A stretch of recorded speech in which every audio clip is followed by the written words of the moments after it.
Hey y'all, welcome to the channel. Welcome back to Andrea Speaks TV. Y'all, I'm back to bring you news and commentary you can use. Listen y'all, yesterday I went live. Yesterday evening or last night I went live, and I wanted to share with you all some very important information, very concerning information coming out of East Palestine, Ohio, about the train derailments. Okay, and I just wanted to follow up again with a video this morning. I felt like it was so important. I didn't want to wait and record and post this later. I wanted to let you know first thing this morning so that you can go ahead and start thinking about these things if you have not already. Y'all, if you haven't seen my live video from yesterday, please make sure that you go back and watch the replay, just so you'll have some background information, some context, as I explain my points this morning.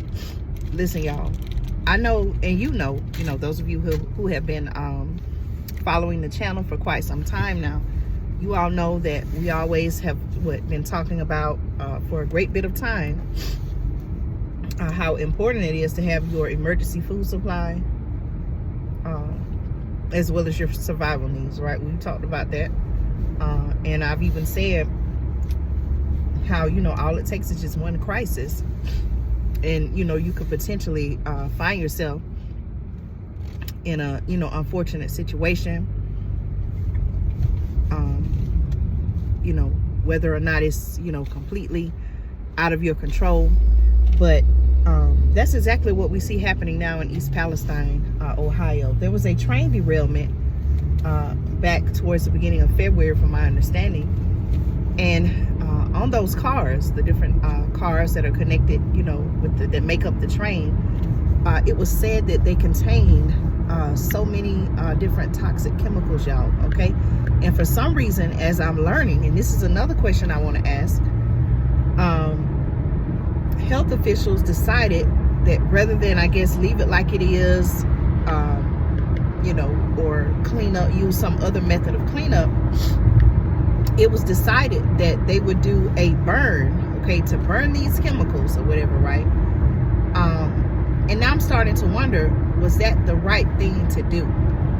As I shared with you all on yesterday's live, please go back and watch it if you have not already. They basically said that, as those chemicals burn, that they also release toxic gases. It spreads in the air, in the atmosphere. And now something that I want you all to think about. Now, please know that I'm not trying to scare you, but I'm trying to give you a very clear picture of the reality that's happening right now, and some potential other events that could happen as a result of this. I've also seen in my research, they're saying that what happened in East Palestine, Ohio, could very well be, if it is not already, the greatest or worst environmental disaster in the U.S. history. Okay, this is how serious. I just want to say that so you'll know exactly how serious this event is. This is not anything to be swept under the rug, or let's forget about what's happening. There are even concerns right now, from my understanding, they're doing water tests, water testing, air quality testing. There are a lot of concerns now about health risk, water pollution, harm that these chemicals, after being burned and released into the atmosphere, into other water sources. Hello, y'all. As I shared last night, they're concerned right now about, due to the area where all of this took place, there are concerns that these toxic chemicals could leak into other water sources. Okay, these water sources like the Mississippi River and other water sources that could possibly flow to your area.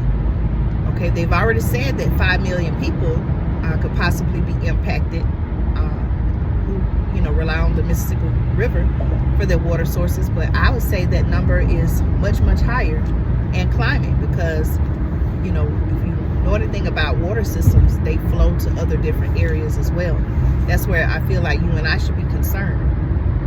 So right now, as I said even last night on my live, one of our top priorities should be making sure that we have clean, drinkable water to cook with, eat with, bathe with, ways to purify our water, purifying even the air. Okay, do you have an air purifier in your home? Those are, a lot of people use it for like allergens, pollen, dust, and things like that. But start even thinking about the air quality. Start thinking about your food and where your food comes from. Okay, we've even seen in the news where there have been a lot of talks about bacteria found in this food, all these mysterious diseases and illnesses popping up and things like that. Find out where your food is coming from. Okay, there are even concerns. I thought about this. I said, I wonder, not that I wonder, I know what will become of this, but think about the people in East Palestine who had a home garden. Do you think they're going to be eating out of their home garden now? I wouldn't. So again, growing your own food is just one method of, being self-reliant, self-sufficient, but you have to use more than one way. As the saying goes, I'm sure you all have heard of this, you shouldn't put all your eggs in one basket. Don't just rely on a home garden. Do you have canned goods?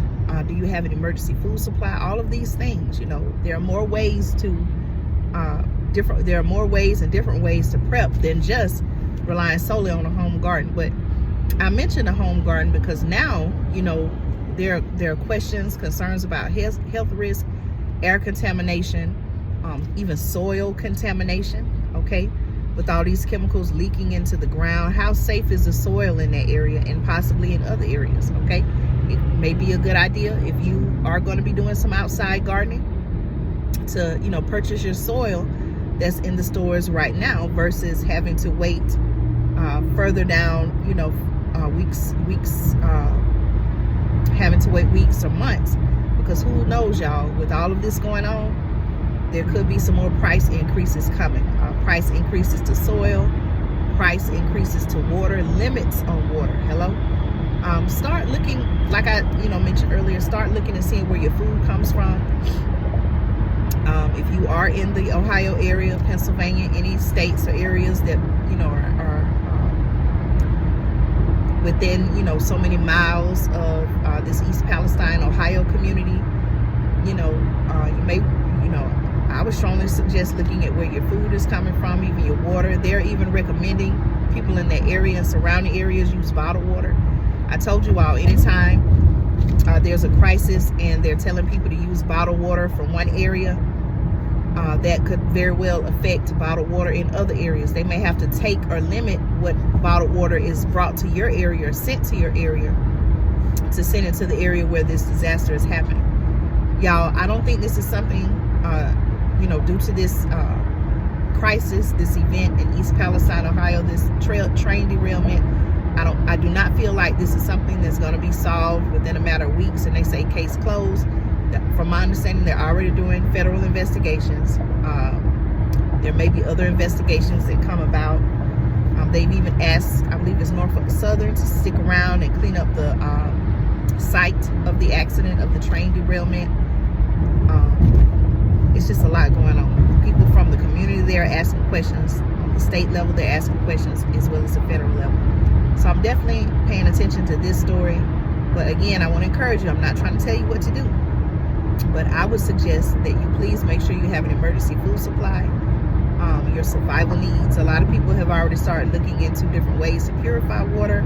I got to go back and make sure that I post the information for you all, for those of you who are interested in the Alexa Pure Water Filtration System that I have. I'll post that information as well. But y'all, please take this story seriously. This is why we all, okay, no matter if we live in the north, south, east, west, midwest, southwest, southeast, northeast, northwest, okay, we all need to be paying attention to this story, because it could possibly, I'm not saying that it will, okay, I hope that it won't, but it could possibly very much affect us all, okay? You all please let me know your thoughts on this story. Very tragic incident, not to be taken lightly at all, in my opinion. Again, I want to encourage you. You may say, Andrea, what can we learn from this issue? I want to encourage you to, again, know what's going on locally in your community. What problems are they working to address? Are you already having water system issues, sewage system issues in your area? Find out what's going on in your local community. Attend some of these meetings that they have. Okay, a lot of information, they do make it public. It's just that you may not know where to go to find it. Okay. Again, as always, making sure you have your emergency food supply, your survival needs. Make sure water is a part of your emergency food supply and survival needs. And y'all, we just got to know what's going on. Okay, but thankfully, you know, I created this channel, and many of you all have thanked me, and I appreciate you all. I get thanks from some of you all in California, different parts of the United States. I appreciate you all. Okay, so again, this is a community where we share information. My inspiration for creating the channel is so much news that's being pushed out to us, and I feel like we're in another time like that where so much going on. It's kind of like, okay, what do we really need to know about what's going on? They're telling us this, they're telling us that, this happened today, this happened yesterday, something else is coming tomorrow. And by the way, what happened in Ohio is not the only recent train derailment story. Okay, there was another one that happened in Houston, Texas. It was a toxic chemical spill, hazmat situation. I'm going to bring some updates on that story as well. A lot of things are occurring. Okay, some people say, some people have even questioned whether it's sabotage. I can't, you know, confirm or deny that. But what I am saying is, it's very concerning how multiple events, okay, are happening. You know, multiple similar events, right? Similar or even the same type of events are happening across our country. Okay, it almost makes me ask the question, are we under some type of attack? You know, it started out as these, you know, spy balloons from China. You know, some people may wonder, okay, is all of this somehow connected? You know, just what, a few weeks ago, we were talking about the spy balloons from China. And next thing you know, here we are, we're having train derailments. There may be some other things that have happened that I haven't talked about yet. A lot of people, y'all, a lot of people are asking questions. Again, we got to know what's going on. We got to, you know, seek information, seek knowledge, seek real solutions. This is just the time we're living in, y'all. So please take care of yourselves. Take care. Be blessed. Have a wonderful day. Continue to have a wonderful week ahead. I'm going to bring you all some updates, y'all. A lot is going on, and I want to keep you updated and informed, okay? All right, y'all take care. I'll be back in another video right here on Andrea Speaks TV. Let me know your thoughts in the comments.